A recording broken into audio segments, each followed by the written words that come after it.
አስተፍሩላህ ሱብሃንአላህ። በረመዳን ምን ይዘህብን መጣ ልትሉ ትችላላችሁ። አንደኛ ነገር ሼር በማድረጌም ጥፋተኛ ነኝ። በጣም ስለገረመኝ ነው። እስቲ እናውራበት። ስንት አይነት ሃይማኖት ነው ያለን እኛ? ሽርክ ስንት አይነት ሽርክ ነው የሚሰራው? በዛ ላይ ደግሞ በረመዳን።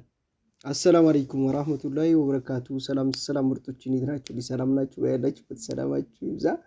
እንግዲህ በረመዳን ሁላችንም ሙዚቃ አንጠቀምም።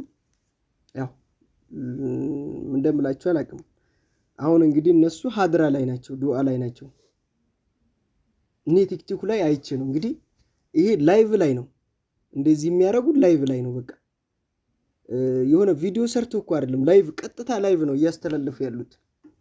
ችም ከዚህ ጭፈራ ነው፣ ወለላው ነብይ ነው። እንዲሁ ወዴት እየሄድ ነው? በሰፈር የምናረጋቸውን ነገሮች ጭራሽ ሚዲያ ላይ እንደዚህ ሼር ማድረግ ማለት ነው። ብቻ እነዚህን የሚከታተሉ አሉ። አሁን እኔ ለምን ይዤ መጣሁ? ይሄንን እስቲ ኮሜንት ላይ ጻፉልኝ። እስቲ እነዚህ የዚህን ነገሮች ተከታታይ ናችሁ እናንተ? ማለት ይሄ ነገር ትክክል ሃይማኖት ነው? እንደዚህ ብሎ መሸፈኑ ኖርማል ነው፣ እስልምና ነው። ግን ይሄ እንደዚህ ሽርክ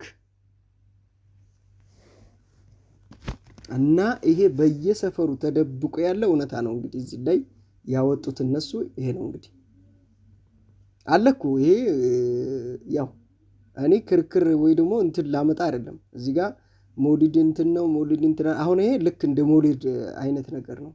ግን በረመዳን ሶላት ነው፣ አተራዊ ነው። አሁን እንዳውም ለይለቱል ቀድር እንግዲህ ለሁላችንም ይግጠመን። ለይለቱል ቀድር ላይ ደርሰናል። ኢንሻአላህ ለሁላችንም የሚገጥም ያድርገን፣ የሚያጋጥመን ያድርገን። ግን ረመዳን ላይ የሰው ልጅ ሀዲስ ማውራት ካለበት ሀዲስ ማውራት ነው። ከዛ በኋላ ሶላት ነው። በዚህ ፎሎ ልታገኙ ነው ወይስ የምታገኙት ገንዘብ አለ ወይስ እንዴት ነው? በሌላ ወር እኮ ሰው በሙዚቃም ያብዳል፣ ኖርማል ነው። በሌላ ወር ከረመዳን ውጪ በሙዚቃም ሆነ በሌላ ነገር ይበዱ። ግን በረመዳን እንዴት ነው? ወላሂ እኔ በጣም ተናድጃለሁ። መሳደብን ፈልጌያለሁ። አሁን እኔ እነሱን ተከትዬ በጾም መሳደብም አልፈልግም። ግን እስቲ ይሄንን የሚያደንቁ ሰዎች ብዙ አሉ። በሁላችሁም ሰፈር አለ። በተለይ ይሄን ነገር እኔ የተረዳሁት ከሀገር የወጣሁ ጊዜ ነው። በሰፈራችን አለ እንደዚህ አይነት ባህሎች። እንደዚህ ነው በቃ ሀድራ ሲባል ሴቱም ወንዱም እንደዚህ ነው የሚያቧርቀው ማለት ነው። እኔ ሀቅ ነው የምናገረውና እነዚህን እንዲህ የሚያደርጉት ሰዎች እንዳውም ምን እንባላለን? ህፃን ሆነን ከተናገራችሁ ካማችሁ፣ እነሱን ራሱ ካማችኋቸው የሆነ ነገር ትሆናላችሁ፣ ትታመማላችሁ፣ ትሞታላችሁ ምናምን እንባላለን። የምሬ ነው። በቃ እነሱ ያያሉ፣ ሲታሙም ስለነሱ ሲወራም ያውቃሉ ይባላል። እውነት ነው ይሄ ነገር ወይስ እኔ ብቻ ነኝ? እና በቃ እንፈራለን እነሱን ለመናገር። እንደዚህ አይነት ነገር የሚያደርጉትን ሰዎች ያያሉ፣ ይሰማሉ ስለሚባል።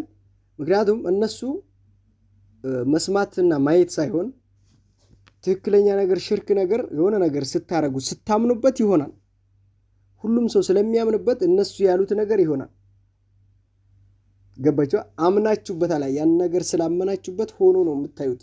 እነሱ እንደዚህ ይሆናል እኮ ዛሬ የሆነ ነገር እንደዚህ ነው፣ በሽታችሁ እንደዚህ ነው ብለው ሲናገሩ ይሆንላቸዋል። መድኃኒትም ይሰጣሉ። እንደዚህ አይነት መድኃኒት ተጠቀሙ። መድኃኒት ታውቃላችሁ ምንም እንደሚሰጡ። ያየን ነገር ሲሉ ይሆንላቸዋል። ከዛ በኋላ እነዛ ሰዎች በሰፈራቸው ንጉስ ናቸው። እንደዚህ አይነት ነገር የተረዳሁት እኔ ከሀገር ወጥቼ ነው። በቃ ለካ ሀገር ላይ ተቀምጠን ተጎርተን ከርመናል ነው ያልኩትና እዛ ሀገር ስሄድ እንደዚህ አይነት ሽርክ የለ ምን የለ፣ ማንም አይሰማሽም ማንም። ግን ይሄንን እዛ ስደት ሀገር ይዛችሁ ሄዳችሁ እንዴት በላይ ወጣችሁ ትጨፍራላችሁ? እንዴት? እንደውም ከዚህ ስተት ተምረን መተን እዚህ ሀገር ላለው መከራከር ነው እንጂ ያለባችሁ። እኔ አሁን ማንንም አልሰማም አሁን። ምክንያቱም ያ በልጅነት ስፈራ የነበረው ጥሩ እንዳልሆነ ምን እንደሆነ እየተረዳሁኝ ነው። ሽርክ እንደሆነ እየተረዳሁኝ ነው። ገባችኋ? በቃ ብዙ ነገሮችን ነው እዛ የምትማሩት። ብዙ ነገሮችን ተምራችሁ ተስተካክላችሁ ትመጣላችሁ። ወላሂ ነው የምላችሁ። እንዴ ጭራሽ እኮ የማይባል ነገር ነው እኮ እዚህ ሲደረግ ማለት ነው። እና ይሄን ነገር በላይ ባይወጣታችሁ እንደዚህ አይነት ነገር ስትሰሩ ይደብራል። ምክንያቱም ወደፊት ላሉት ለህፃኖች ይሄ ትምህርት ወዴት እየወሰዳችሁ ነው? አሰቡት እስቲ። ይሄ አሁን ትክክል ነው? በዚህ ነው የምታምኑት? አላህን በዚህ ነው የምትለምኑት? በዚህ መንገድ ነው የነብያችንን ፍቅር የምትገልጹት? እና ወቅቱም ረመዳን ስለሆነ እንነጋገርበት እውነቱ ማለት ነው። እና እኔ ገርሞኝ ነው የኛ ሴቶች ናቸው እንግዲህ እንደዚህ የሚያደርጉት እንዳለ በቃ ጭስ በጭስ አድርጎት በቃ ቤቱ ተማምቆ ቡል ብሏል። ከዛ ቤት ላይቭ ላይ ያለ ኮሜንት ያለ ልነግራቸው የሚገድፋቸው አሉ። አሚን የሚል አለ ምርቃን። በዚህ ልክ መውረድ ግን ትክክል አይደለም። ወላሂ ነው የምላችሁ።